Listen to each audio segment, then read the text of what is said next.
Oh, yesterday we talked, didn't we, about how Prince William has made a decision this week to sail pretty close to the political wind. Hugely significant moment, and it is. Too many have died in the Gaza conflict, risking controversy, impassioned, unprecedented intervention. I want an end to the fighting. And he's saying this on the eve of the Commons vote, which he would have known about. He'll have taken advice on this. Some people have seized... I mean, he's got to be so careful because the Middle East is one of the most complex, intractable diplomatic problems of our lifetime. And some people have seized on the wording because he said... Some people? Since... Some people, yeah, my colleague Richard Kay, for instance. He says, I'm told he wants to move away from mere platitudes. This is the Mail columnist, Richard Kay. If so, we're heading for dangerous, uncharted waters.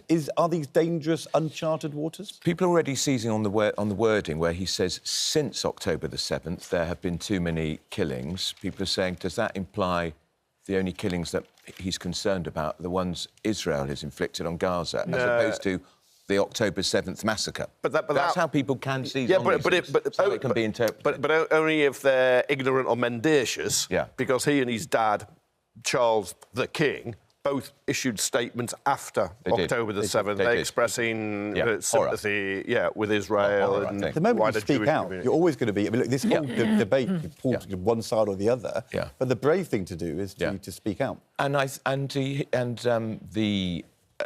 He would have got Foreign Office advice. Number 10 would have seen this. He would not have been able to... I wonder. This is my speculation. No evidence for this. I wonder whether it's the other way around, whether the Foreign Secretary, Lord Cameron, isn't saying to the palace, if you're thinking of an intervention, this is the week to do it. Help us to ratchet the pressure up on Israel. Sure. Now's the time. I'm absolutely sure Cameron's fingerprints are all over this. Yeah, because his own language has increased. About deep concern, do not attack. It would really help for David Cameron, the Foreign Secretary, to have the Prince of Wales saying this week. Yeah, and as I said, Jess, it's almost not what the impact here is. It's the impact on a wider public. You said that yesterday. I did, and that's the point. And this, already the Israeli government have criticised him for being naive. Yes. It's really important. He's said that it was a Hamas terrorist attack on the 7th of October. Yeah, which it was. He says there's a desperate need for increased humanitarian support to Gaza. And he says it's critical aid gets in and the hostages are released. And he doesn't... Very carefully worded. And he doesn't use the word ceasefire. No, but because that's very emotive. But that's why you could only accuse him of being one-sided if you're one-sided yourself. Exactly. As you read it through, it is carefully balanced. He's trying to stay away from the politics. It's a wider humanitarian issue. And no one can look at what's happening now, whether it was the murder, mutilation, rape and taking of Israeli hostages by Hamas, or it's what the Israelis have done with the killing rage of Benjamin Netanyahu in Gaza. Killing rage, the phrase of Ben Wallace, the former Conservative Defence Secretary. And the Foreign Office would have signed off those words, wouldn't they? For sure. Oh, yes. For sure. Well, let's speak to the Shadow Secretary of State for International Development, Lisa Nandy, because the Labour Party has backed an immediate humanitarian ceasefire in Gaza for the very first time. But Sir Keir Starmer may be facing another major rebellion, despite that change in stance. Very good morning to you, Lisa Nandy. What is the difference between your proposal in the Commons this evening, an immediate humanitarian ceasefire, and the SNP who are calling for a ceasefire? Why can't you just back the SNP motion without amending it? Morning. Good morning. Well, we've taken this step because a ground invasion in Rafah is imminent. You've got 1.4 million people who are effectively kettled into a very small area in the south of Gaza. And almost uniquely, they can't leave. They can't move out of Rafah. They can't move north. They're trapped. And a ground invasion would have serious humanitarian consequences. We believe it would be devastating and must not go ahead. That's why we've put forward a proposition to the House of Commons that we believe can command the support of all political parties, not just some, so that the House can speak with one voice on this matter and set out not just the need for an immediate humanitarian ceasefire, but the means by which that will be realised. I've been out in the region twice in the last couple of months, and to persuade people to lay down their arms, there has to be a political horizon and a meaningful path to peace. That's what our motion does. It talks about two-state solution, Palestinian recognition, the International Court of Justice preliminary ruling. All of these things are essential in order to actually achieve a ceasefire and then move to a lasting peace. And that's why we're asking all parties to get behind what we're doing and what we're proposing today. There is an SNP motion on this, and there is a possibility that your amendment is not picked by the Speaker. So I just go back to I think a lot of viewers won't understand the difference between the SNP calling for a ceasefire, which you could back, and you sort of tweaking it a little bit, and that might not even get picked for a vote. So can you just explain why you can't back what the SNP are very clearly calling for, which is an immediate ceasefire? Well, on the question of immediate ceasefire, there is no difference. We have used the language of our international Five Eyes partners, Australia, Canada and New Zealand, who over the last few days have called for an immediate humanitarian ceasefire.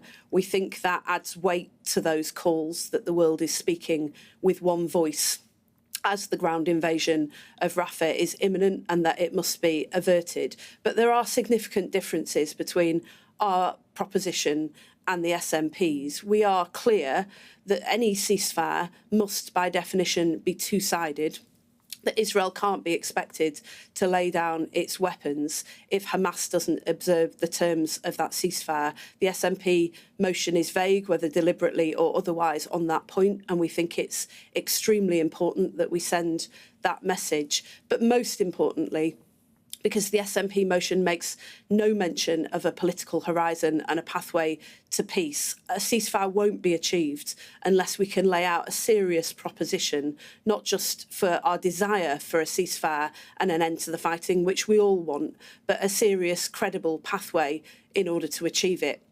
We think that the Conservatives should be able to support this motion. They can't support the SNP motion.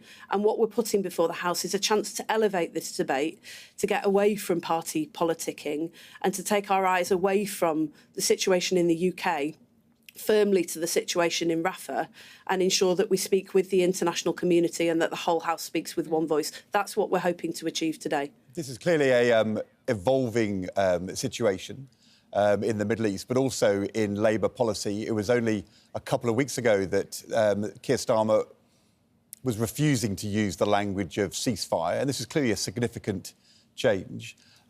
You also had to deal last week with an evolving situation when on the Saturday into Sunday, it was revealed that Azhar Ali had said the Labour candidate in the Rochdale by-election had said unacceptable anti-Semitic things. You were asked, I'm sure, by the High Command of the Labour Party to go up and support him on the Sunday evening, and a few hours later, he was then removed from being the sanctioned Labour candidate. So obviously you were put in a very, very difficult situation. It now transpires that the full transcript of what he'd said was available the day before on the Saturday. So on the Saturday, the full transcript was there. On the Sunday, you were told to go up to Rochdale and back him. That must be quite frustrating. Have you expressed your anger and annoyance to the people who didn't study that transcript properly? Look, the person that I'm angry and annoyed with is the person who voiced anti-Semitic comments and therefore rightly forfeited the right to wear a Labour rosette and to be put forward as a Labour candidate. This was a pre-scheduled campaign event. It had been arranged well in advance. It was on the Sunday morning. And you're right that I had a discussion with senior figures in the Labour Party on Saturday evening when I was alerted to the fact that there were comments about Israel and about the intentions of Israel that were completely and utterly unacceptable. It was believed at the time that that was the full extent of what had been said. But as soon as those comments emerged that were clearly anti-Semitic, revealing a pattern and a repeated number of comments, the situation was clear to me and it was clear to everybody else as well. And although that's been a really difficult decision, given that the potential is that we allow George Garraway to re-enter the House of Commons with the hate and division that we just don't need to see, particularly in the face of the rising anti-Semitism that you've just been discussing on your programme. It was absolutely crystal clear, and it was the right decision, and I firmly stand behind the party in that. I'm not in any way criticising your decision to go up on the Sunday, given what you knew, but the information which the next day led to him being removed was fully available 2 days before on the Saturday. Those anti-Semitic comments were there in a transcript which the people who advised you to go up had seen. So a mistake was made. Well, that was not my understanding. My understanding was that there had been a conversation with the candidate, that we had believed that this was the full extent of what he had done and said.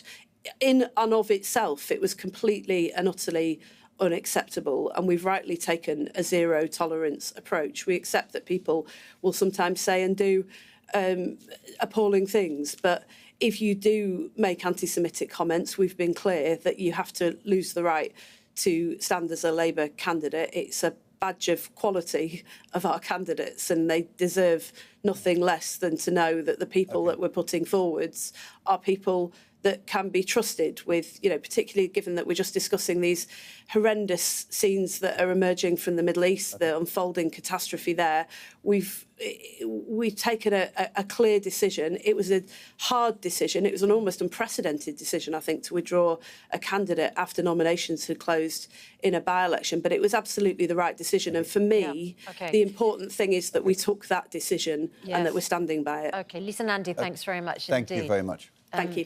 The issue, though, of course, was it was taken late, too late.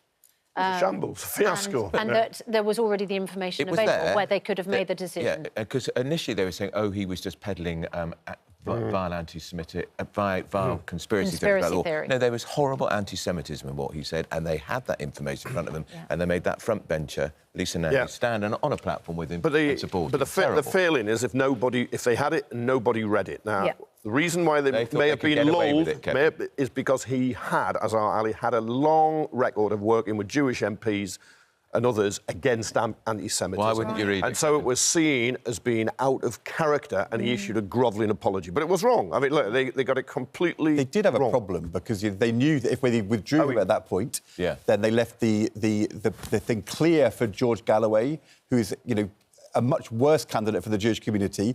Or Simon Nandy, if you ask me, when you see the word, as Ali said, I don't think Lisa Nandy or Keir Starmer saw those words. Because if they had, they would have said, no way. But somebody did. Somebody messed up really badly. Yeah, they did. But he should not have been put in that position. When he talks about Jewish influence in the media, you're going straight to horrible anti-Semitism. Immediate.